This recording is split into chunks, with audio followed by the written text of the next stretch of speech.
Hello and welcome to commentary for High Performance Imports V9. This is part 3, where Ken Sato gave me a lift up to a Togue.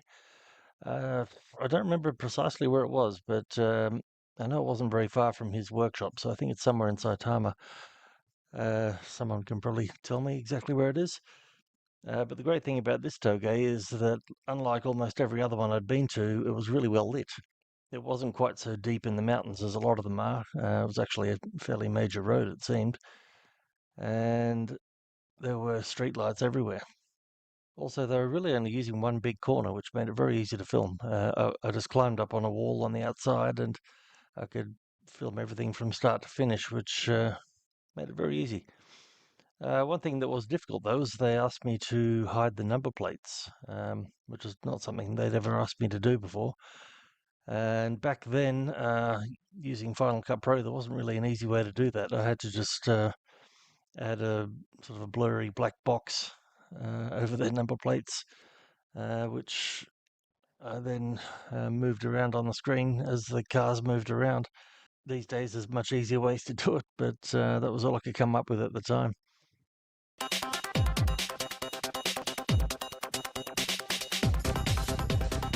After the D1 round, we met up with Ken Sato, who took us into the mountains to see some Togue action.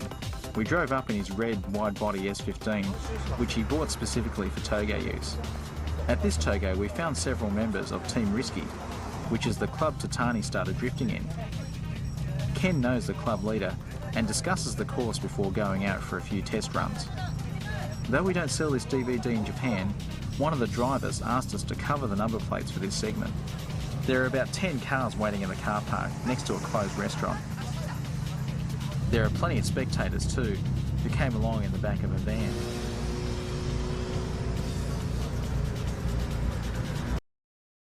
We weren't there for very long, probably only about half an hour. I imagine that's because it wasn't very far out of town, so it wouldn't take forever for the police to turn up.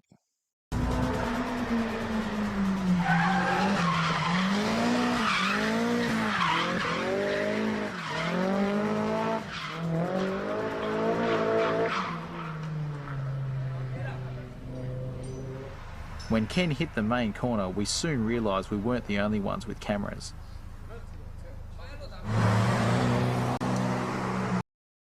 Flip phones stayed popular in Japan a lot longer than they did in other parts of the world.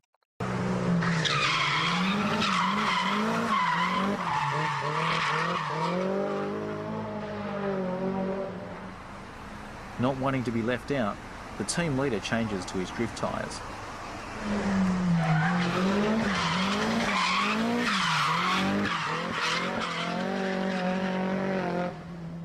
As Ken has no trouble staying in his lane, he doesn't worry about oncoming traffic.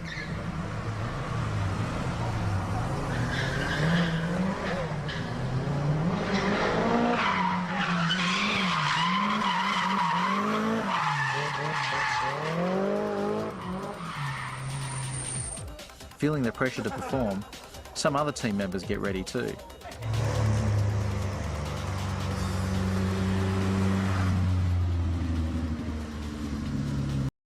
It looks pretty easy because it's a wide corner and fairly consistent, but you do have a concrete wall and barriers on either side, so combine that with the oncoming traffic and there's quite a high price for failure.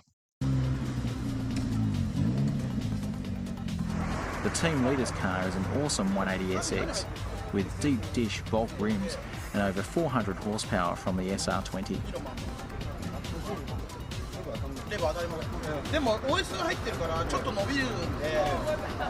Here he explains to Ken that an OS Geekin close ratio transmission is fitted, which suits this course better.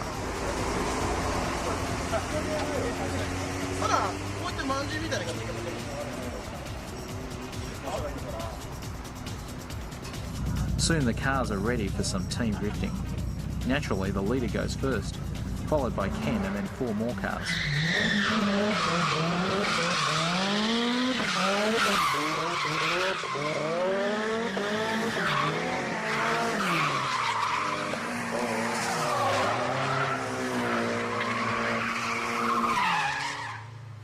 The last 2 guys use a bit too much of the other lane.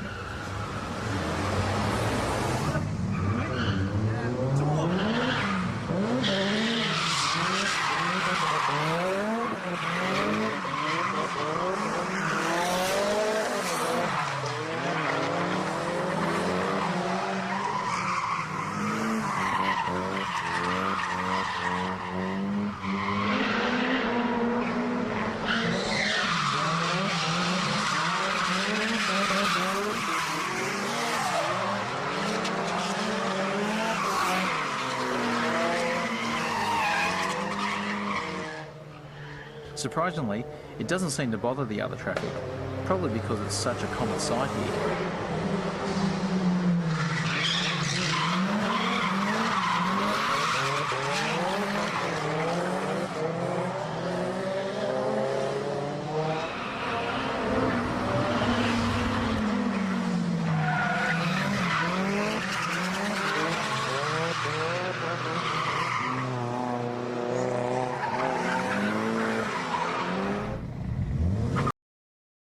The noise there was really cool because of all the concrete walls around the place.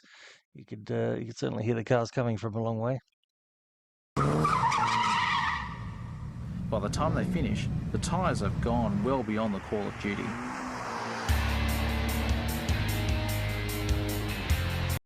Looking at the outside edge of that tyre, it was probably brand new when he put it on. Anyway, that's it for part 3 of High Performance Imports V9. I'll be back soon with part 4. Thanks for watching, and please subscribe if you haven't already. Cheers.